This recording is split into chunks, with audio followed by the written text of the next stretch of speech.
Hey there, what's up, everybody? It's Dr. Shazetta. I hope you guys are doing well. It is, what's today? Thursday morning. My days are all mixed up. I am back in DC, got back yesterday, and had back to back meetings from the time really I got home yesterday morning all the way up until last night. I had a kind of end of the semester team dinner with my team a month early because next month during our normal meeting time it is commencement and all of those sorts of things. But excuse the deepness of my voice. I am feeling the climate and weather changes from travel, but also here in DC, the weather is kind of all over the place. Last week, the car was covered in pollen, and the cherry blossoms were out. And this week, it's like you need a coat and a jacket weather, and kind of gloomy and moist and rainy and all the things. So I am navigating through that. But I wanted to hop on today. I have my trusty a little coffee cup here, and I'm finishing up my morning coffee. And I wanted to hop on really quickly. The title of the video isn't meant to be judgmental or anything like that, but there's a deeper thing to it, or a deeper level to it as far as I see it. I for years wasn't a coffee drinker because I really didn't care for the taste of coffee, and so I just wasn't a coffee drinker. And then my first year in graduate school, I had a paper that I had waited to the last minute to write. It was a final paper in my church history course, and so I drank like pots of coffee all night one night to stay up, 2 or 3 pots of coffee, and it took me days to be able to go back to sleep because I had so much caffeine in my system, having gone from someone who didn't drink coffee at all to like 3 pots in one night. And so I stopped drinking coffee again, and over the years I've picked it back up a little bit and found things that I liked. And I was a Starbucks fan because my husband says I'm not a real coffee drinker because I put lots of things into my coffee, or I would put lots of things into my coffee. And so Starbucks kind of answered that for me, because you all know Starbucks has like great flavors. And so give me a white chocolate mocha with oat milk and the whipped cream all day long, and I will love it. I liked their chai tea lattes, although we know saying chai and tea together in the same sentence is a bit crazy and redundant. It's like saying I have a tea latte. Nevertheless, I became a Starbucks fan. Whenever I would see a Starbucks, when I was at an airport, anywhere like that, if I saw a Starbucks, I would stop and get my favorite beverage of choice. And then it became about whether or not that was the best use of finances. And so, and then I started experimenting and visiting like other coffee shops. And when I was traveling out, then I became just a flat out Southern Indian style chai drinker. And that stems from my childhood experiences in India and then traveling again there. And so I became just a chai drinker, and chai was really soothing to my body for digestive reasons for a long period of time. And so I would get up every morning and start with a cup of chai. And there are still days and weeks when I don't begin a day without a cup of chai, or I don't complete a day without a cup of chai. It's just an involved process to make it. Then my husband and I started experimenting with pour over coffee and getting our whole coffee beans and grinding our coffee, and really enjoyed that. Now, we were doing that both to try it, and we liked the flavor of it. But the other thing was that it was more cost efficient, right? Because if my husband and I go into Starbucks together and both get coffee, we're pretty much not coming out of there without spending less than $20 if both of us are getting our coffee of choice. And so we started experimenting with different kinds of beans and different kinds of grounds, and we got a little coffee grinder, and started hitting the Buy Nothing group or the Facebook Marketplace or the thrift store to find like different little coffee making contraptions. So we, even now when we travel, we use an AeroPress or a French press of some style. We have one at my mom's house that we bought, a little cheap plastic one that we use. And it's really just it has become a good experience for us. Even still, with that, when I was traveling and I saw Starbucks, especially domestically, or I would do, coffee meetings at Starbucks sometimes for work or for other things, and I would still go back to my normal coffee, and it was okay. But the last few months or so, I've been being really intentional about stopping to one, slowing down in the making of my beverage in the morning and the enjoying of it, not just drinking a cup of coffee while I'm running out of the door simply to wake up, but it's become a part of my morning routine, that whatever my warm beverage is for the morning is really what hits my body first. I'll drink a little bit of water in the morning when I first wake up, but even before I eat food, that either my coffee or my chai are the beverages of choice for me in the morning, and I enjoy them. And so before, though, I was just drinking them because my body needed and desired the caffeine. But since I've slowed my mornings down a little bit to be more intentional about assessing where my physical health is, where my mental, spiritual, emotional health is, making my warm beverage and lighting my incense in the morning and sitting with my thoughts and getting out my morning pages either on my free write or in my journal has become kind of a routine and ritual. It's like a devotional for me. And so, and I've become really particular about the cups that I drink out of, and wanting the cup to be something beautiful, something enjoyable, not something that means something. And it's really strange because it has I've always enjoyed particular cups and things like that, but it has taken me back to thinking about, memories of my father who's still living but navigating through dementia. That my dad was real particular about things. A certain cup that he was drinking out of, there was a certain fork that he used, a certain plate that he ate off of. And sometimes these things would appear from nowhere. I'm not sure if he thrifted them or if there are things that in his kind of my dad wasn't a dumpster diver, but he was definitely a collector of things, many, many things. And so, he would clean out folks' homes and come home. I remember there was this really big kind of stone brown plate that didn't match anything compared to my mother's other fine china thing. It was ugly, but it was the plate my dad wanted to eat off of. It was this really big, heavy stone plate. It broke after many, many years. And there was a really heavy, large fork that had to have been steel as opposed to the aluminum that he liked to eat out of or eat with. And so there were these things that were kind of these peculiarities or these particularities, right, that my dad had about utilizing things. And I don't know if it was because using those things set some sort of rhythm or routine or indicated for him in his mind or in his heart or in his spirit that something different was occurring aside from the hard work that he was doing every day. But I didn't notice fully that that's what was taking place for me until a couple of weeks ago. It's been about 3 weeks ago now. I was home in Tennessee, and I was sitting down with my father in ministry, and we went to Starbucks because it's our normal meeting place. And I didn't realize how long it had been since I had a cup from Starbucks or coffee from Starbucks, because I make my hot beverage every single morning. And I ordered my coffee, white chocolate mocha, oat milk. And he even said, last time you had the chai tea. I said, yeah, I did. But, this time I'm leaning into coffee right now for whatever reason. And so I got it, and it tasted like it has always tasted. But because I have slowed down each morning to actually enjoy my cup of coffee for the last few months, I could tell the difference of what I think I've always known is that Starbucks' plain coffee is not anything for my taste buds to write home about, but it's the flavors and the sugar and all the things that they add to it. And I'm drinking the cup of coffee and drinking it because there's nothing quote unquote wrong with it. But I also realized that it was not satisfying my taste buds. It didn't feel the same way. I was drinking it out of, the cardboard cup and thinking to myself, what a waste of a cup.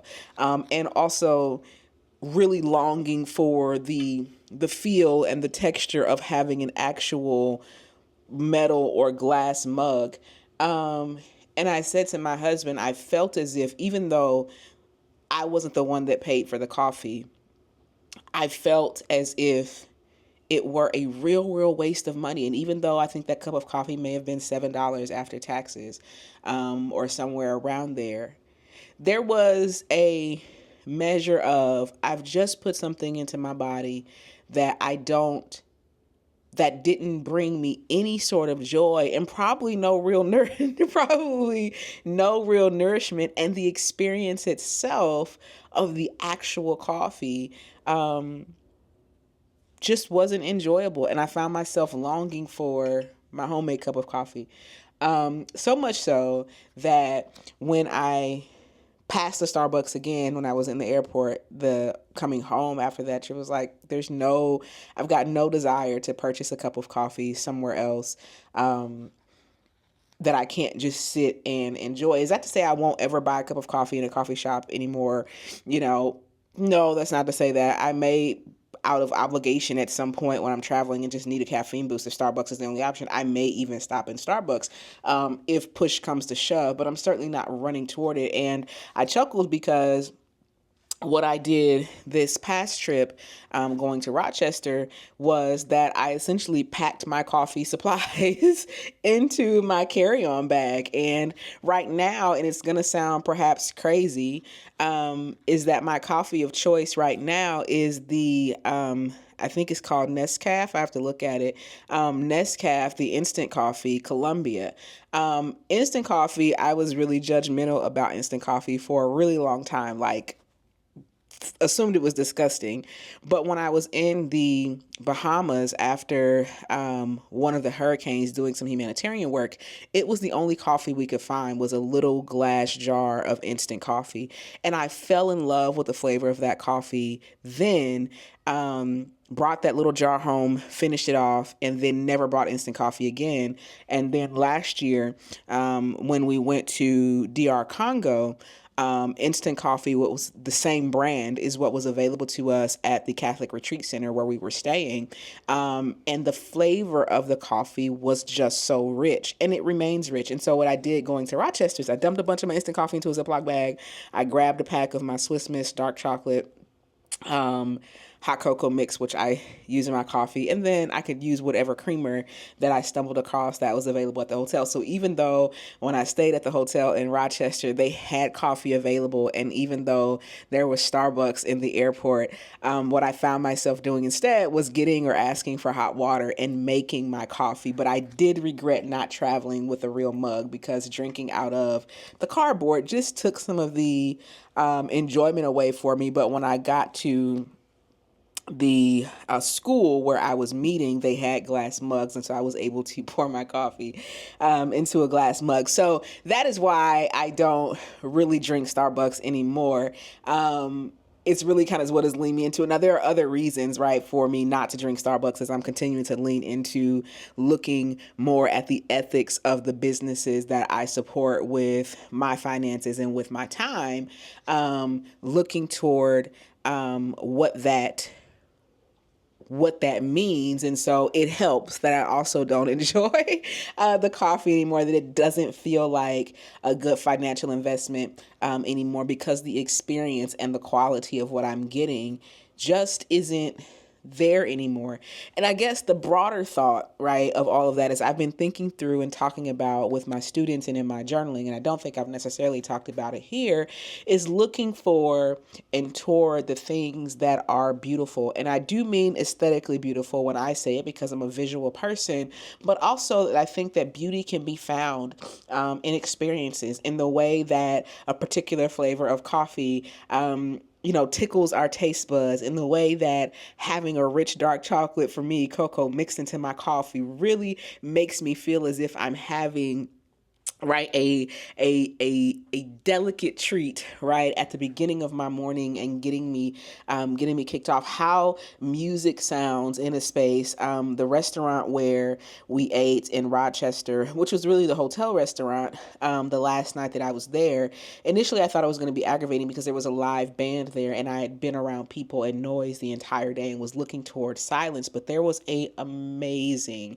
jazz band that was there, and after a few moments, it seemed as if the music got quieter, but it was really that I had a chance and took the moment to embrace the beauty of hearing this music while I'm sitting in conversation with colleagues. And so I've been particularly intrigued by this kind of new approach to coffee, because I don't know that it is the amazing nature of the coffee itself, because again, I'm using instant coffee that's not super expensive, and drinking, right now in an aluminum cup, but it is the taking the time, what the making of my warm beverage myself every morning, or my husband making it for me in the morning, what that indicates. It is a signal to me that I am putting my self-care before the care of anything else, right, in a given day, right? Certainly I get my son off to school, and after my son is off to school, then I settle with my coffee, or sometimes I get up way early when it's still dark outside before anybody else does in the house, so that I can pour my coffee and light my incense. And what it does is, in my mind, it signals to my mind and my heart and my spirit that I have put myself and my care, that I've shown up for myself first in an intentional way, in a way that values both my needs, but also values my experience and values my thoughts. And for me, that is the reason that I think that I have, and that I'm continuing to give myself permission to make investments in things that bring me joy. One day I will take you all through a tour of kind of some of the things that I have acquired over the years that bring me great joy. And I've acquired them because they bring me joy. But what I'm learning is that in acquiring these things, that spark joy for me, I'll say that I've rarely made the time or given myself the permission to actually sit and enjoy them, to sit in that joy, as opposed to just having that joy sparked. And so, yes, the idea of getting coffee, at Starbucks, perhaps it has sparked joy, but I've never had the Starbucks experience where I'm going just to get a cup of coffee and sitting down to enjoy it. And that joy has become synonymous with making my own cup of coffee wherever I am, whatever I'm doing, making sure that I have the tools with me to make a cup of coffee that signals to my mind and my heart that I'm doing this for me and for me alone, and that this is my sign, or it signals for me that I am showing up for myself. So, random thought this morning that I thought I would share on why I do not drink Starbucks coffee anymore. So yeah, those are my thoughts. I hope that it makes some measure of sense for you. I hope that it sparks some thoughts for you to think about what are the things and the ways in which you show up for yourself. What are the signals that you have for your heart, mind, spirit, and body that you are putting yourself first, even if it's just long enough to drink a cup of coffee at the beginning of your day that you made for you the way that you like it and that you enjoy. The only variable in this cup is me, and how or whether or not I shift or change my recipe and how I show up for myself in the sitting with it. Excuse the sniffing and the sounding all congested. I'm feeling a little bit full up in here with the weather changes. But listen, I hope that you have an amazing day today. Happy Thursday, I believe it is. I'm enjoying making these videos, and this is perhaps the first time that I can fully say that. Like, I was able to look back, and while I'm not posting every day by any stretch of the imagination, I have seen some more consistency on my part. So at this point, I think I'm like 3 weeks with a weekly video, and today this will be a second video for this week. But I'm just going to try to lean into my thoughts, right? I'm doing some planning and some thinking through, but I'm going to try to lean into, right, my thoughts in terms of what I'm thinking on a given day. And if I think it's something that might be of interest to you all, that I'm going to share. So I hope that you will join me for the journey. I hope that you will hit the like and subscribe button for me. It would mean the world to me as I continue to try and build this YouTube community. We've got a lot of cool things that are coming up in the next days and weeks to come. We're doing some traveling. It's spring break for my son. I'm going back to Tennessee to take care of my parents. So we're road tripping and hoping to bring you guys along for the journey. In the meantime, I will holler back at y'all later. We'll holler.